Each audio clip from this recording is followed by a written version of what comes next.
Good morning everyone, কেমন আছেন আপনারা সবাই? আশা করি অনেক ভালো আছেন। সকাল সকাল আপনাদের স্বাগত জানাচ্ছি আবার একটি নতুন ব্লগে। আজকে অনেক দিন পরে পুগু, আমি আর মোদি বেরোয়েছিলাম দীঘাতে।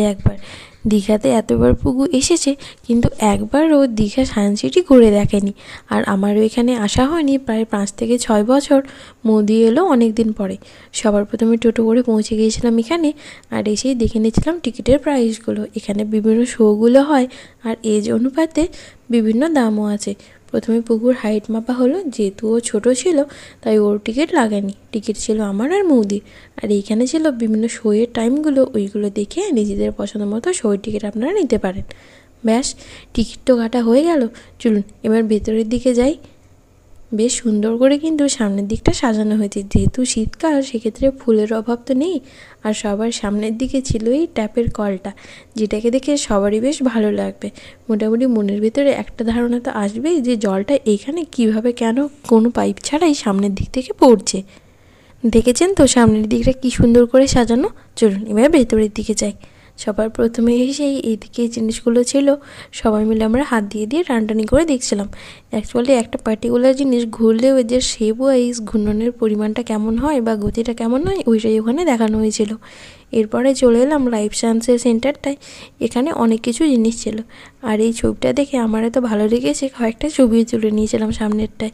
এখানে কিন্তু আমাদের পুরো ডাইজেস্টিভ সিস্টেমটাও দেওয়া আছে, বিভিন্ন পার্টসগুলোও সুন্দর করে শো করা আছে। পুগু তো এই প্রথম চিনতে শিখছে, তাই ওর কাছে জিনিসগুলো ভারী মজার। আর এদিকে অনেক শাঁখ, তারপরে ওই ছোট ছোট মাছগুলো দেওয়া ছিল। যদিও আমি সব কটা জিনিস চিনি না, কিন্তু ওই শাঁখগুলো ভারী সুন্দর দেখতে। যদিও সায়েন্স সিটিটা মেইনলি সায়েন্সের টপিকগুলোর জন্যই, তবু এখানে কিন্তু মাছের কালেকশান বেশ ভালোই আছে। তবে জানেন তো, যদি মাছের কালেকশান সবথেকে ভালো দেখতে চান তাহলে চলে যাবেন দীঘা অ্যাকোয়ারিয়াম। ওখানে তো টাকাও লাগে না। ও বাবা, এইখানে এসে আমরা এমনি ছবি তুলছিলাম, পুগু কোথা থেকে কিছু নেই লাফালাফি শুরু করেছিল। ছবিটা দেখে মনে হচ্ছিল যে না, আমরা একটা ওই গ্লেশিয়ারের সামনে দাঁড়িয়ে আছি, আর সামনে জল। তারপরে দিকে পুগু একটু লাফালাফি করার পরে দুটো ডলফিন কোথা থেকে এসে নাচানাচি করতে শুরু করেছে। ওই দেখে পুকুরও লাফানোর শেষ নেই।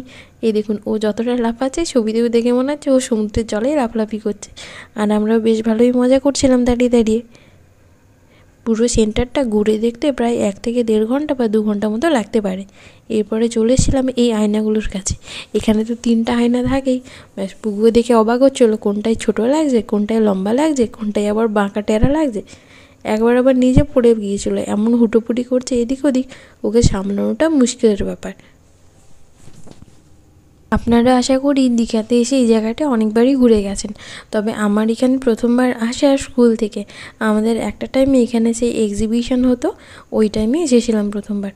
তারপরে হয়তো 1-2 বার এসেছি, ততটাও কিছু বুঝতে পারতাম না ছোটোবেলায়। এখানে একটা বেশ দাঁড়িয়ে সবাই ছবি তুলছিলাম, এতগুলো মানুষ হয়ে গেছিলো। পুগু এদিকে একবার বলছে এই তো এখানে একটা মামাম, এখানে একটা তুতা, এদিকে একটা মামাম, এখানে একটা তুতা। এরপরে চলে এসেছিলাম মেন আকর্ষণে, যেটার জন্য আমরা এখানে এসেছিলাম। হ্যাঁ, এটা হচ্ছে সেই আমাদের দীঘার বিখ্যাত ভুলভুলাইয়া। এটা ছোটোবেলায় আমি এত ভয় পেতাম, আমার একটুকুনো ভালো লাগে না এখানটায় ঢুকতে। মৌদির দমে সাহস বাবা একা একাই এদিক ওদিক টেনে টেনে চলে যাচ্ছিলো। আর এর ভেতরে আগে একটা আবার কঙ্কাল থাকতো, তবে আজকে কঙ্কাল তো দেখতে পাইনি। পুগু এদিক ওদিক টুকটুক করে করে ওকে ভেতরে ঢুকে যাচ্ছিলো, আর মৌদি ওকে বলেছিল যে ভেতরে একটা কঙ্কাল আছে। হাতটা তাই দুজনে ধরেছিলাম।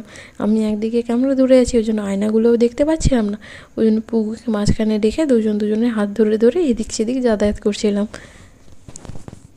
এইখানে তেমনি এটা ওটা দেখে ঘোরাঘুরি করছিলামই। ওদিকে হঠাৎ করে অ্যানাউন্স করলো যে যাদের শো দেখার টাইম আছে তারা যেন ওই থিয়েটারের ওখানে চলে যায়। পুরো ভেতরে সেন্টারগুলো এখানে এতটা বেশি, আমাদের এখানে সব কটা দেখা হয়নি। তার আগেই চলে এসলাম 3D শোটা দেখার জন্য। সামনের দিকে ছিল ওই আর্টের পোর্শনটা, তবে এখানে বেশিক্ষণ দাঁড়ানোর মতো সময় নেই, কারণ আমরা ঢুকেইছি প্রায় 12টা 26-এর দিকে। 12:30 দিকে শো ছিল, তার জন্য সবাই মিলে টুকটুক করে চলে গেলাম 3D শোটার কাছে। এখানে বাইরে এসে জুতোটা খুলে রাখতে হয়, আর তারপরে আপনি ভেতরে এন্ট্রি নিতে পারেন। বেশ, এসে সবাই বসেও গিয়েছিলাম। মোটামুটি লোকজন ছিলেন, সবাই এখনও আসেনি। এরপরে দেবে চশমা, তারপরে দেখতে পাবো শো। এই তো শোটো দেখে যখন বাইরে এলাম, এরপরে আবার বাকি জিনিসগুলো দেখতে লেগে গেছিলো পুগু। তার সবার আগে পছন্দ হয়েছিল ওই ফুটবল খেলার জায়গাটা। এখানে এমনিই 2টো বেবি খেলাধুলো করছিল, ও যেতে একজন বেবি অন্তত জায়গাটা ছেড়ে দিয়েছিল। ও বেশ মজা নিয়ে এটাকে খেলাধুলো শুরু করেছে। এরপরে বাইরের জিনিসগুলো আমি একবার দেখে আসি। এই জায়গাটায় এসে আমার বেশ ভালো লেগেছিলো। মোনালিসার এই ছবিটা এত সুন্দর করে দেওয়া আছে, সত্যিও কত ছোট ছোট অনেক পিকচারগুলো জুড়েই পুরো একটা ছবি করা আর কি। ও আচ্ছা, আপনাদের তো বলাই হয়নি, এখানকার প্রবেশ মূল্য হচ্ছে 40 টাকা। আগে দাম কম ছিল, এখন একটু দাম বেড়েছে।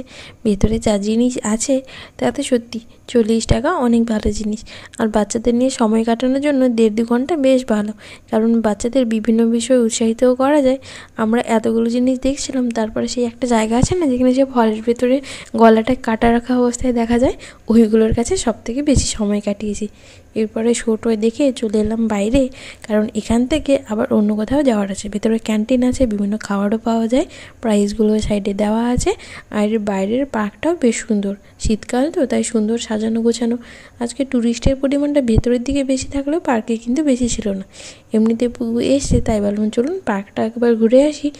বিজ্ঞান কেন্দ্রে কিন্তু পার্কটাও বেশ সুন্দর করে সাজানো, মানে কয়েকটা সানসেট টপিকও দেওয়া আছে, আর এমনি ফুল দিয়েও সুন্দর করে সাজানো আছে। একদিকে ওই র্যাবিটও রাখা আছে, পুবু গিয়েছিলো র্যাবিট দেখতে, আর আমি এদিকটা একটু হাঁটাহাঁটি করছিলাম। বাচ্চাগুলো তো এদিক ওদিক ছোটাছুটি করছে। এইদিকে আসলে এতগুলো জিনিস আছে, সত্যি কী না কী যে বুঝেছি সে ভগবান জানে। পুগু আর মুদি ওইদিকে দাঁড়িয়েছিল। এইখানে এত জিনিস আছে, বুঝতে পারুন না পারুন, দেখে অন্তত ভালো লাগবে। দাঁড়ান, এইদিকে একটা জায়গায় না এই যে ওয়াটার প্রেশারের এত সুন্দর জিনিস করে রেখেছে, দেখতে বেশ ভালোই লাগছিলো। সবাই যে যার বাচ্চাগুলোকে নিয়ে বাবা মা এসছেন, ওনারা বুঝিয়ে যাচ্ছিলেন, আর আমরাও মোটামুটি ঘুরে ঘুরে দেখেছি। চলুন টাটা, আপনাদের বিদায় জানাচ্ছি এখানেই, দেখা হবে পরের ব্লগে। ভালো থাকবেন সবাই, আর জানাবেন কেমন লাগলো। এরপরে আমাদের আর একটা জায়গায় যাওয়ার আছে, যেটা হচ্ছে আমাদের দ্বিতীয় পার্টের ব্লগে আসবে, কারণ পুরো ব্লগটা একসাথে পোস্ট করার মতো নেটের খরচ আমি নিতে পারবো না। টাটা, দেখা হবে পরের ব্লগে, বাই।